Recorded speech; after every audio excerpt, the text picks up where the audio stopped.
that Donald Trump, United States President, has asked Nigeria to address urgently the issue of genocide against Christians and has threatened an economic sanction, designated Nigeria as a country of interest, and if possible, one of the vice presidents was saying that there might be a military invasion. Now, I just want to address, people have talked about the other part. I'm trying to talk about the economic implications of such decision when taken against a state, another state, by United States. Now, United States, for some reason, breathed out itself as world police, economically, socially, or whatever, okay? The story of debate, whether they don't have the moral right or have the moral right, is for another day. I just want to address the economic implication for a diasporan, for the country, and for you as a Nigerian, okay? Now, they placed Nigeria on a watch list due to religious persecution. This is not a social talk, it's implication that I'm trying to talk about, okay? When America calls you a security threat, businesses suffer, money becomes slower, foreign direct investments, the implication is not good, okay? Now, let me state 5 implications for such decisions. Yes, for us, on diaspora money, on Nigerian money, and our entire economy, diaspora business people's money, and Nigeria economy as a whole, and what you must do to protect your investments if you're in Nigeria, okay? Now, the first implication is foreign investors will drop, okay? What that means is that once America signals you as a person of interest, sanction, this is what all the investors will drop. If you look at recently, a lot of startups, a lot of tech companies, a lot of fintech companies have been coming up.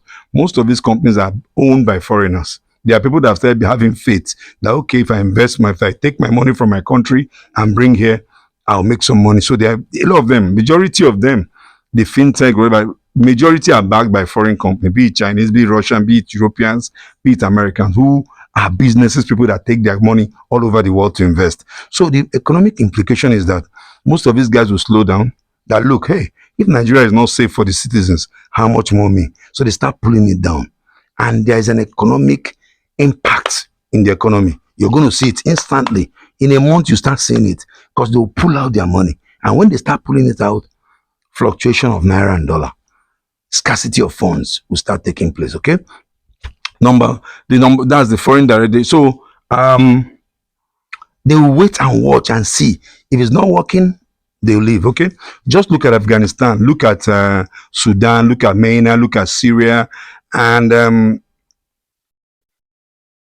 it takes a while for you to bounce back. Syria has not bounced back. It takes a while because these are many years of work. Number 2, diaspora remittance will face scrutiny. Do you live in London, America, anywhere abroad, and you want to send money back home? Okay. What's going to happen?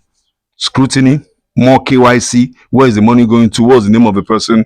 What are they using it for? They want to make sure it's not going back to government officials or it's not going back to some terrorism act. So it's going to give you a lot of challenge. Those in diaspora, there will be tax implication, maybe higher tax.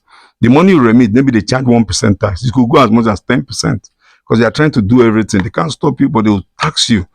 So it's going to affect the diaspora remittance, and Nigeria remittance is high. We're one of the highest in the world. It contributes to our economy. So by implication, this is going to even affect the bank's income, the local banks, because they make money from remittance, diaspora remittance as well. The remittance company. So there's going to be more more touchlight into the money any diaspora is sending home for a project, to family, for business or whatever. So that's the implication on that. The third one is sanction risk. Okay, Nigeria might lose its international support. Things like our military aid, business support, high cost of imports. How do I put it? Our cost of import is what it is. But once there is a sanction, America will charge countries that want to transact with you. So it's not even a direct thing. So they'll be like, do not transact with this country. We'll mark these people, they're abusing, there's human abuse, there's genocide. Do not transact with this country. So whereby, you know what the implication is?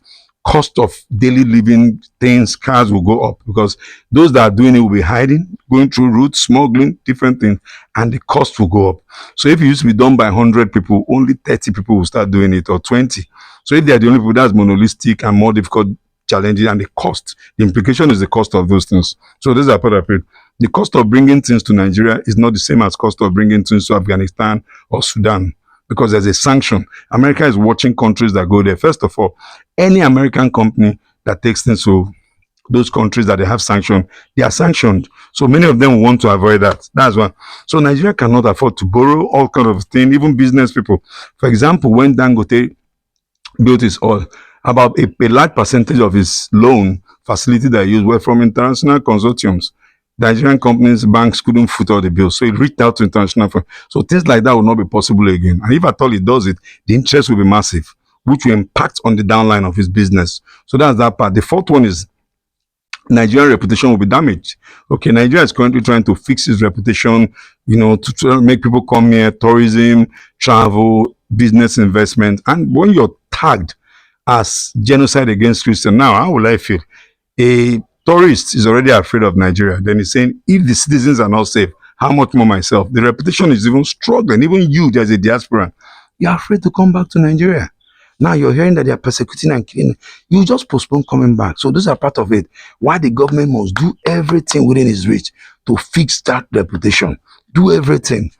Back in the day, somebody can travel all the way from Lagos to Kaduna by road, Kaduna to Enugu by road, Onitsha from anywhere but we can't try it now anymore. That's part of it. So there is what they call World Travel Advisory. If they give you a low rating, they will advise their citizens not to go to your country, not to attend. So these are going to affect, it's going to affect the economic implication for the country as a whole. And we're even trying to build our tourism. Our tourism is underexploited. So having this is the last thing Nigeria needs right now. Okay. Number 5 is pressure on government. What they are trying to tell government, the implication is reform or you lose big. Okay. The US is sending a message: clean up your house. Clean up your house, Nigeria, or we isolate you. And when they isolate, the other Western countries will do. So now what do they need from Nigerian government? They're not asking for so much. What they're just saying, first thing first, improve security in your country. Can a foreigner come in and go on a road trip to Maiduguri? Those are the things they're asking. Take charge of it. Number 1, protect religious minorities.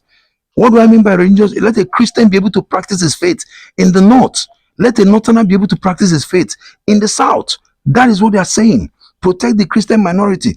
Stop corruption of security agencies. That's what they're asking America. And what does that mean?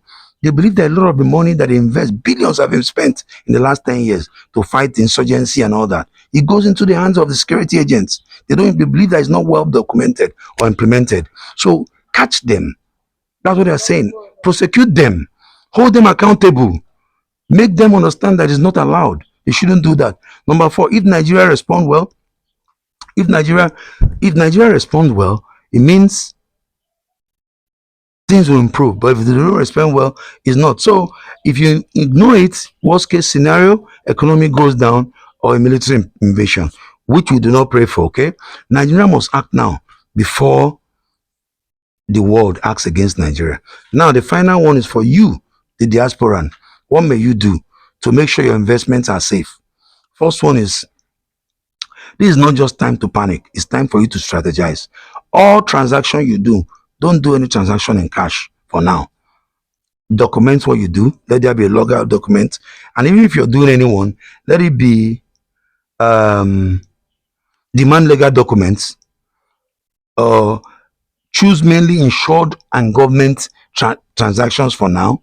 If you must insist, government backed or insured, like bank, ATFs, treasury bond, fixed deposits. For now, those are the most sure. Okay. Diversify: tech, agriculture, real estate. Don't put it in one, so that should, in case, for example, you're doing only agri and those people export things to America, maybe invested in agroeconomic company and they deal with exports to Europe and there's sanction. If that goes down to affect you. So basically what I'm saying is that diversify it, so that even if it affects one, it doesn't affect all. That's what I'm saying on that. For diasporan, keep evidence of all your transaction. If you're a diasporan, keep evidence of all your transaction. Make sure it's documented, because if anything triggers sanction, only documented investments are viable. Okay, not I gave this person money to do this for me. Keep evidence. Should anything happen, they say that company that exports that you invested in is no more functioning, all investors should bring their documents. Don't pay any money into any personal account. It's for diasporans, okay?